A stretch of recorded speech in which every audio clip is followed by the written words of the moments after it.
নমস্কার বন্ধুরা, মিঠু অ্যান্ড রিয়া কুকিংয়ে তোমাদের সকলকে স্বাগত জানাই। আবারও আজ হাজির হয়েছি অন্য দিনের মতন এক নতুন রেসিপি নিয়ে। আজকের রেসিপি হচ্ছে পাঁপড়ের ডালনা। চলো তাহলে দেখে নেওয়া যাক কিভাবে বানাই। দেখো কত কচি কচি ধনে পাতাগুলো এরকম কেটে কেটে নিচ্ছি, কাছে আবার পাতা হয় তার জন্য। আর এই ধনে পাতা দিয়ে দেখো বন্ধুরা, উনান ভালোভাবে ধরে গেছে। এবার ওর মধ্যে বসিয়ে দেবো কড়া। কড়াটা বসিয়ে দিয়েছি, কড়া ভালোভাবে তেতে গেছে। এবার কড়ার মধ্যে দিয়ে দেবো সর্ষের তেল। এখানে একটু বেশি করে সর্ষের তেলটা প্রথমে দিয়ে দিচ্ছি আমি। আর দেখো এখানে নিয়ে নিয়েছি পাঁপড়। এখানে আমি পাঁপড়গুলো এরকম বড় সাইজের পাঁপড় নিয়েছি। আর এখানে 5 পিস পাঁপড় নিয়েছি। পাঁপড়গুলোকে প্রথমে কেটে নেব, এরকম ভাঁজ করে নিচ্ছি। এগুলোকে ছোট ছোট করে কেটে নেব, খুব ছোটও করব না আবার খুব বড়ও করব না।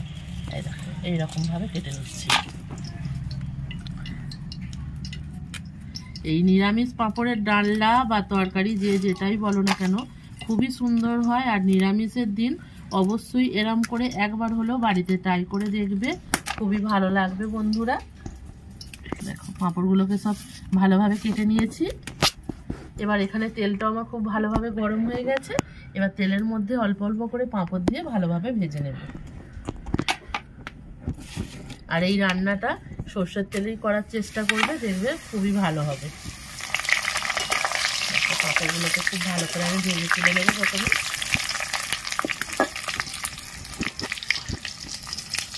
এখানে আমি এমনি পাঁপড়টা নিয়েছি, তোমরা যে কোনো পাঁপড় নিতে পারো।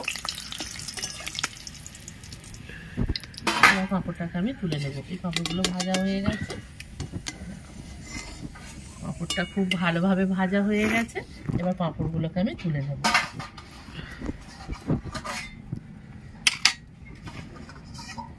থালা দিয়ে নিয়েছি, পাঁপড়গুলোর মধ্যে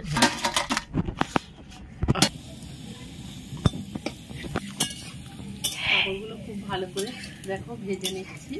প্রথমে এই পাঁপড়গুলো ভাজা হয়ে গেছে, এগুলোকে এবার তুলে নেব। আগে পাঁপড়গুলোকে দেখবে খুব ভালো করে ভাজবে, তাহলে পাঁপড়ের খুব সুন্দর একটা সেন্ট আসবে। পাঁপড় যখন ভাজবে তখন দেখবে একটু নরম থাকবে, তারপর ঠান্ডা হয়ে গেলে পাঁপড়টা খুবই করকরে হয়ে যাবে। একেবারে সব পাঁপড়টা দেবে না, অল্প অল্প করে ভাজবে, তাহলে পাঁপড় ভাজাটা খুব ভালোও হবে আর মুড়মুড়ে হবে পাঁপড়। এইগুলো ভেজে নিলাম। এই পাঁপড়ের তরকারিটা তোমরা নিরামিষের দিন যখন তখন করে খেতে পারো। আর এটা পেঁয়াজ রসুন দিয়েও হয়, কিন্তু নিরামিষ করেই তোমাদের আজকে আমি দেখাচ্ছি। আর এগুলো আছে, এগুলো এবার ভেজে নেব।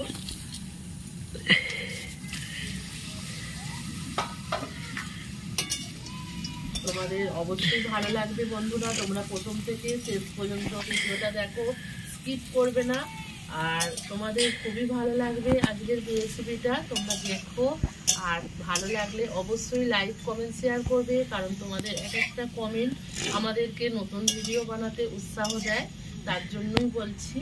আর তোমরা যদি আমাদের পরিবারের নতুন কোনো সদস্য হয়ে থাকো, চ্যানেলটাকে অবশ্যই সাবস্ক্রাইব করে দেবে আর নিত্য নতুন রেসিপিগুলো দেখতে থাকবে। দেখো বন্ধুরা, কথা বলতে বলতে আমার সব পাঁপড়গুলোই ভাজা হয়ে গেছে। এবার আমি পাঁপড়গুলোকে তুলে নিচ্ছি। পাঁপড়টা একটু লাল হয়ে গেল, বেশি অসুবিধা নাই তরকারির মধ্যে তো।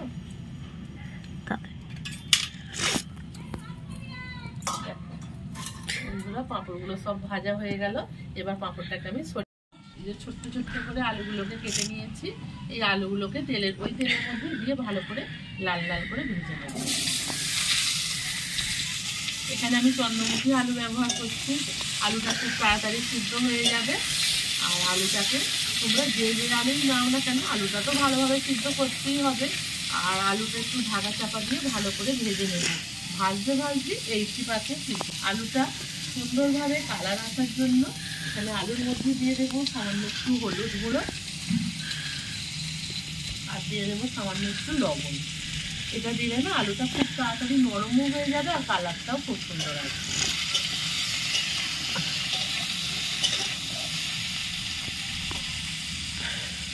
একটা ঢাকা দিয়ে দেবো, ঢাকা দিয়ে আলুটাকে খুব ভালো করে ভেজে নেব।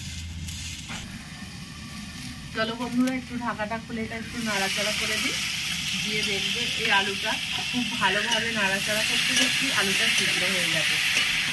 আলুটাকে আরেকটু ভালো করে নাড়াচাড়া করে দিচ্ছি। যে কোনো রান্না করতে গেলে যদি সবজিটাকে খুব ভালো করে ভেজে নেওয়া যায় দেখবে সেই রান্নাটার স্বাদটাই কিন্তু অন্যরকম হয়, তাই না বলো? আবার একটু ঢাকা দিয়ে দেবো, ঢাকা দিয়ে আর একটু ভেজে নেবো।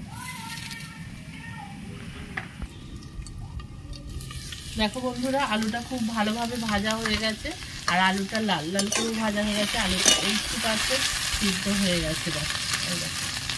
আলুটা সিদ্ধ হয়ে গেছে, এবার আলুটাকে আমি তুলে নেব।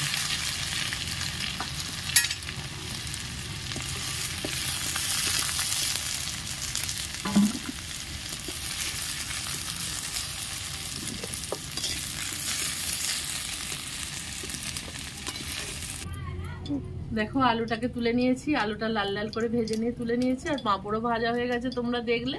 এবার চলো বাকি রান্নাটা আমি করে নিই। এবার কড়ার মধ্যে দিয়ে দেবো সর্ষের তেল, ওই তেলের মধ্যে আরেকটু সর্ষের তেল দিয়ে দিচ্ছি, দিয়ে রান্নাটা আমি করে নেব।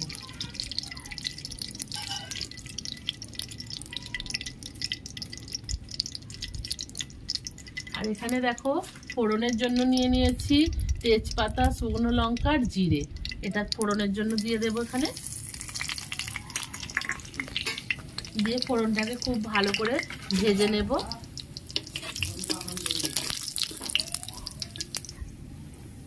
ফোড়নটা খুব ভালোভাবে ভাজা হয়ে গেছে, এবার টমেটো কুচি দিয়ে দিচ্ছি আর দিয়ে দেবো ক্যাপসিকাম,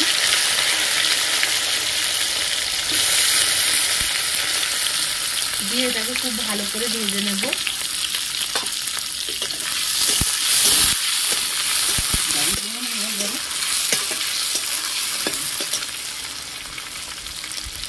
লঙ্কার গুঁড়োটা এইরকম ভাবে তেলের মধ্যে যদি দেওয়া যায় দেখবে কালারটা খুব সুন্দর আসবে। কাশ্মীরি লঙ্কার গুঁড়োটা দিয়ে দিলাম, দিয়ে একটু কষিয়ে নেব।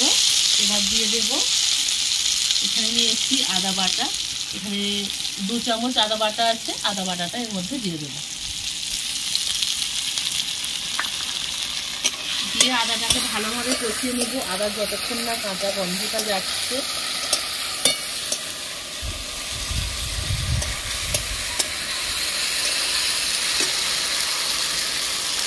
আর এখানে দিয়ে দেবো ধনে গুঁড়ো, যেহেতু নিরামিষ তরকারি একটু ধনে গুঁড়ো দিলাম।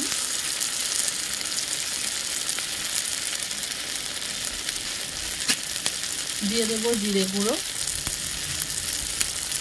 ধনে জিরে দিয়ে দিয়েছি, 1/2 চামচ করে ধনে আর 1/2 চামচ জিরে গুঁড়ো দিয়ে দিয়েছি। এবার দিয়ে দেবো হলুদ গুঁড়ো 1 চামচ, হলুদ গুঁড়ো 1 চামচ দিয়ে দিলাম আর লঙ্কার গুঁড়ো দেবো 1/2 চামচ। দিয়ে এবার সমস্ত মশলাটাকে খুব ভালোভাবে কষিয়ে নেব। আর এখানে দিয়ে দেবো যেহেতু নিরামিষ তরকারি আর ঝাল নুনটা ব্যালেন্স হওয়ার জন্য এখানে দিয়ে দেবো সামান্য একটু চিনি।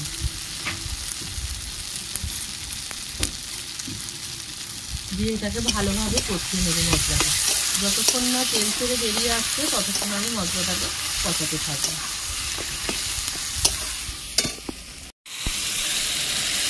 মশলাটা খুব ভালোভাবে তেল ছেড়ে বেরিয়ে এসেছে, এবার আমি এখানে দিয়ে দেবো ধনেপাতা কুচি। ধনেপাতা কুচি দিয়ে দিলাম আর দিয়ে দেবো 4 পিস কেটে রাখা কাঁচা লঙ্কা, দিয়ে আরো একটু ভালো করে কষিয়ে নিলাম। মশলাটা একদম রেডি। এবার দিয়ে দেবো ভেজে রাখা আলু, আলুটা দিয়েও ভালোভাবে মশলার সাথে কষিয়ে নেব।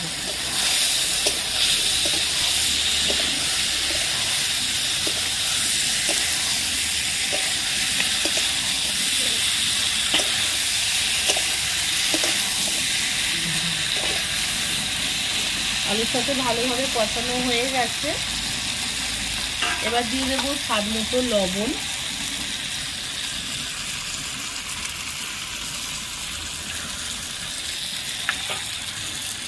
এখানে আলুটা আমার 80% সিদ্ধ হয়ে গেছে। আর এবার যেটা বাকি আছে সেটা জল দিয়ে আমি সিদ্ধ করে নেব।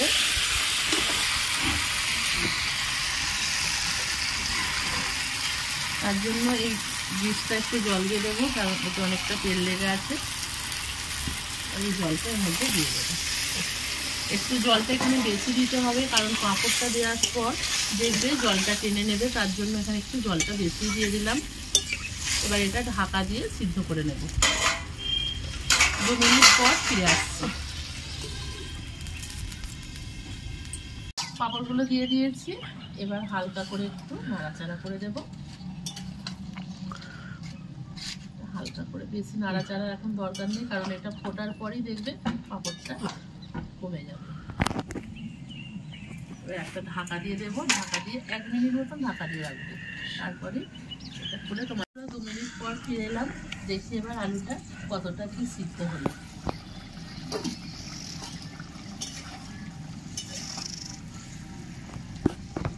আলুটা খুব পারফেক্টভাবে সিদ্ধ হয়ে গেছে, আর কালারটা কতটা সুন্দর এসেছে দেখো তরকারি। এবার এর মধ্যে আমি দিয়ে দেব, যেহেতু নিরামিষ তরকারি তার জন্য এখানে দিয়ে দিচ্ছি 1 চামচ গাওয়া ঘি। এটা ঘরের তৈরি, তোমরা যদি এর রেসিপিটাও চাও অবশ্যই আমরা দিয়ে দেব, তোমরা কমেন্ট করে জানাবে আমাদেরকে। এটা আমি এর মধ্যে দিয়ে দিচ্ছি।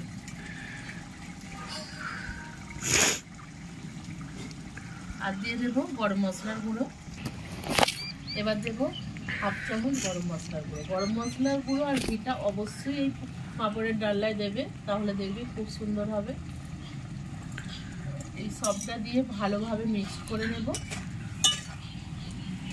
আর দেখো গ্রেভিটা আমার এই রকম আছে, এই রকমই রাখতে হবে, কারণ পাঁপড়টা দেওয়ার পর দেখবি গ্রেভিটা একেবারে টেনে যাবে। তরকারিটা রেডি হয়ে গেছে। এবার এর মধ্যে দিয়ে দেবো পাঁপড়গুলো। যে পাঁপড়গুলো আগে থাকতে ভেজে রেখেছিলাম, পাঁপড়গুলো তরকারির মধ্যে দিয়ে দিচ্ছি।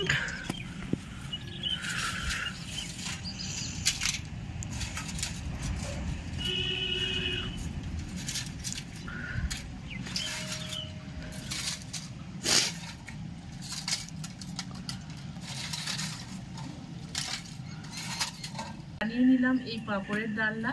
অবশ্যই তোমরা বাড়িতে একবার হলেও এইরকমভাবে পাঁপড়ের ডালনা করে খেয়ে দেখো কেমন লাগছে, তারপর আমাদেরকে কমেন্ট করবে। আর এই রকম নিত্য নতুন রেসিপিগুলো দেখার জন্য অবশ্যই আমার চ্যানেলটাকে সাবস্ক্রাইব করে দেবে। আর নিত্য নতুন রেসিপিগুলো দেখো তোমরা। তোমাদের যদি কোনো রেসিপি আমাদের কাছ থেকে দেখার থাকে সেটাও আমাদেরকে কমেন্ট করে জানাবে, সেই রেসিপিটা নিয়ে আমরা হাজির হব। 1 মিনিট পর ফিরে এলাম। কত সুন্দরভাবে তৈরি হয়ে গেল এই পাঁপড়ের ডালনা, একদম রেডি হয়ে গেছে।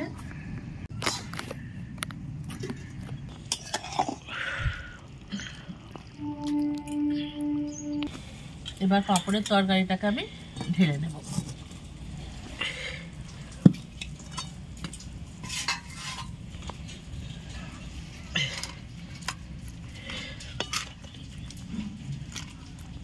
কত সুন্দর হয়েছে দেখতে। আজকের রেসিপিটা যদি ভালো লাগে অবশ্যই লাইক কমেন্ট শেয়ার করবে। আর আমার নতুন বন্ধু হয়ে থাকলে চ্যানেলটাকে অবশ্যই সাবস্ক্রাইব করে দেবে, কারণ তোমাদের সাহায্য ছাড়া তো আমরা এগিয়ে যেতেই পারবো না। তার জন্যই বলছি বন্ধুরা, অবশ্যই চ্যানেলটাকে সাবস্ক্রাইব করে দেবে।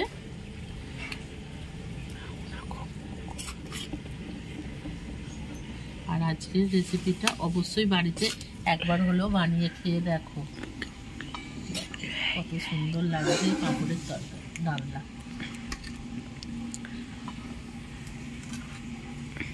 বন্ধুরা কত সুন্দর লাগছে এই পাঁপড়ের ডালনাটা। আজকের রেসিপিটা যদি ভালো লাগে লাইক কমেন্ট শেয়ার করবে। আর নতুন বন্ধু হলে অবশ্যই চ্যানেলটাকে সাবস্ক্রাইব করবে। আজকের মতো রেসিপিটা আমি এখানেই শেষ করছি। আবারও দেখা হবে পরের দিন নতুন কোনো এক রেসিপির সাথে। ততক্ষণের জন্য সবাই ভালো থেকো, সুস্থ থেকো, টাটা।